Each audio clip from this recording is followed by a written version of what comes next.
নমস্কার বন্ধুরা, Sunanda village cooking চ্যানেলে আবারও তোমাদের স্বাগত জানাই। আজকে আমি দুটো সেরা স্বাদের রেসিপি নিয়ে চলে এসেছি।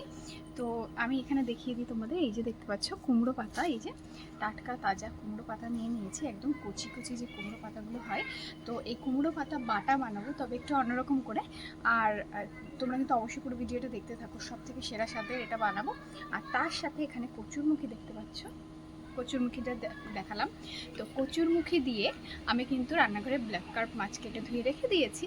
তো ব্ল্যাক কার্প মাছ দিয়ে কচুরমুখী দিয়ে দারুণ স্বাদের একটা রেসিপি বানিয়ে তোমাদের দেখাবো। দারুণ তরকারিটা, দারুণ খেতে হয়। তো এই দুটো রেসিপি কিন্তু অবশ্যই দেখবে কীভাবে আমি বানাই। তো অবশ্যই কিন্তু ভিডিওটা পুরো শেষ পর্যন্ত দেখো। দেখার পর যদি ভালো লেগে থাকে অবশ্যই একটা লাইক করে দিও, একটা শেয়ার করে দিও তোমার প্রিয় মানুষজনদের কাছে। আর যারা যারা ইউটিউব থেকে দেখছো এখনো সাবস্ক্রাইব করোনি, তোমরা সাবস্ক্রাইব করে পাশের বেল আইকনটা প্রেস করে রেখো। আর যারা যারা ফেসবুক থেকে দেখছো অবশ্যই কিন্তু ফলো করে রেখো। তো বন্ধুরা, আমার আর কি কি রান্না তোমরা দেখতে চাও সেটা অবশ্যই কমেন্টের মাধ্যমে লিখে জানাতে পারো। আর বেশি দেরি করবো না, চলো রান্না করে যাওয়া যায়। তো এদিকে কড়াইতে কিন্তু খুব সুন্দর করে তেল গরম করে নিয়েছি। আর এখানে মাছে কিন্তু সুন্দরভাবে লবণ হলুদ মাখিয়ে নিয়েছি। তো আজকে এই যে মাছের পিসগুলো দেখতে পাচ্ছ, তো এগুলো কিন্তু দুইবারে ভাজবো, একবারে সবটা ভাজবো না। তো আজকে এই যে এখান থেকে একটা মাছের পিস নিয়ে কিন্তু আমি কুমড়ো পাতা বাটা বানাবো। তো যেহেতু আমার 4 পিস মাছ লাগবে, তো আমি এখানে 5 পিস মাছ টোটাল নিয়ে নিয়েছি।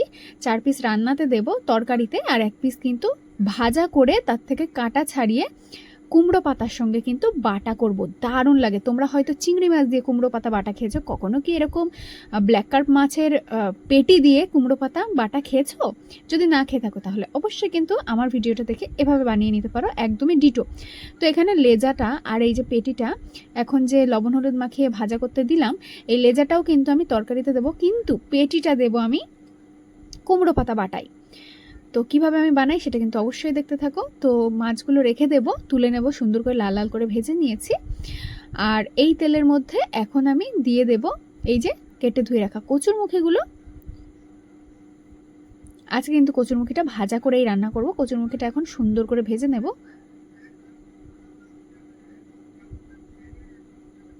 একটু লাল লাল করে ভাজবো। তো এদিকে কচুরমুখী আমার খুব লাল লাল করে ভাজা হয়ে গেছে, এখন এটা নামিয়ে নিচ্ছি।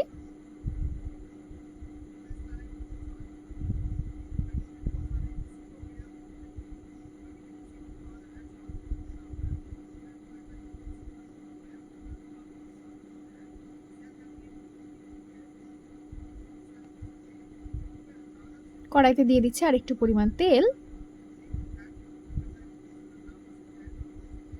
এখন দিয়ে দেব তেজপাতা, শুকনো লঙ্কা আর রাঁধুনি। এর সঙ্গে আমি দিয়ে দিচ্ছি কেটে ধুয়ে রাখা টমেটো। তো লবণ হলুদ দিয়ে সুন্দর করে টমেটোটা কষিয়ে নিয়েছি। টমেটোটা কিন্তু বেশ ভালো করে নরম হয়ে গেছে। এখন আমি একটা বাটা মশলা দিয়ে দেব। তো এখানে আছে গোটা জিরে আর কাঁচা লঙ্কা, এখানে আছে সর্ষে আর আদা একসঙ্গে বাটা। তো বন্ধুরা, এখানে যে একদম হালকা পাতলা মশলায় যেটা রান্না করছি সেই মশলাটাই কিন্তু তোমরা দেবে, এর থেকে বেশি কিছু দেওয়ার দরকার নেই। এই 4টে মশলা কিন্তু সুন্দরভাবে শিলে বেটে রান্না করলে কিন্তু রান্নাটা দারুণ স্বাদ হবে। অল্প সামান্য জল দিয়ে দিলাম যাতে মশলাটা খুব ভালো করে কষিয়ে নিতে পারি। তো মশলা থেকে বেশ ভালো করে তেল ছেড়ে গেছে, এখন আমি দিয়ে দেবো ভেজে রাখা কচুরমুখীগুলো। আর একটা কথা তোমাদের বলে রাখি, মাছের পিস দেখে তোমরা হয়তো বুঝতে পারছো মাছটা ঠিক কতটা বড় ছিল। মাছটা ছিল 2.5 কেজির। আর এই মাছটা কিন্তু আমি বাড়িতেই কেটেছি, কোনো দোকান থেকে কাটিয়ে আনিনি বা কিছু হয়নি, আমি একাই কিন্তু এত বড় মাছটা কেটেছি। তো এদিকে কথা বলতে বলতে এদিকে কচুরমুখী খুব ভালো করে কষিয়ে নিয়েছি মশলার সঙ্গে। দিয়ে দিলাম পরিমাণ মতো জল, একটু ঝোলটা বেশিই রাখবো তার জন্য জলটা একটু বেশি দিলাম।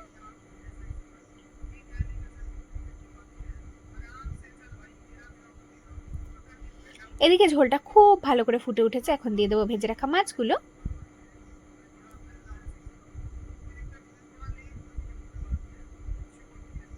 তো এখানে তো দেখতে পেলে তোমরা যে 4 পিস মাছ আছে, পেটির মাছটা নেই। তো পেটির মাছটা আমি কিন্তু কাটা ছাড়িয়ে আগে থেকে কিন্তু রেখে দিয়েছি শিলনোড়াতে, যে লাউ পাতার সঙ্গে বাটা, সরি কুমড়ো পাতার সঙ্গে বাটা হবে তাই।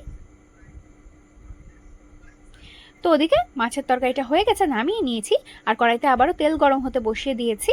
এখন কিন্তু এই কুমড়ো পাতাটা ভেজে নেব। তার জন্য প্রথমেই দিয়ে দেব ছাড়িয়ে রাখা রসুন, দিয়ে দেব কাঁচা লঙ্কা আর পেঁয়াজ কুচি। তোমরা চাইলে কিন্তু শুকনো লঙ্কাও দিতে পারো, তবে আজকে আমি ইচ্ছে করে কাঁচা লঙ্কা দিয়ে রান্না করছি। গরমের দিনে একটু স্বাস্থ্যকর রান্না খেতে ইচ্ছে করে, বেশি শুকনো লঙ্কা দিলে তো সেই রান্নাটা খাওয়াটা তো খুব একটা ভালো না, তাই মাঝে মাঝে চেষ্টা করি শুকনো লঙ্কা বাদ দিয়ে কাঁচা লঙ্কার ঝালেই রান্না করার। তোমরা চাইলে এটা শুকনো লঙ্কা দিয়েও করতে পারো, কোনো সমস্যা নেই। তো এখন এটা কিন্তু খুব ভালো করে ভাজা ভাজা করে নিতে হবে।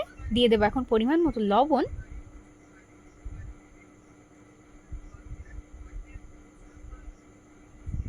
আর এই বাটাটা আমি যে স্পেশালভাবে বানাবো সেটা দেখেই কিন্তু তোমাদের জিভে জল চলে আসবে।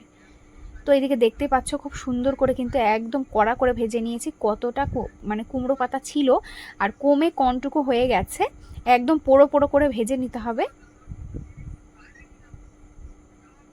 সাথে পেঁয়াজ, তারপর কাঁচা লঙ্কা, রসুন সবই কিন্তু ভাজা হয়ে গেছে। এখন এটা নামিয়ে শিলনোড়াতে বেটে নেব।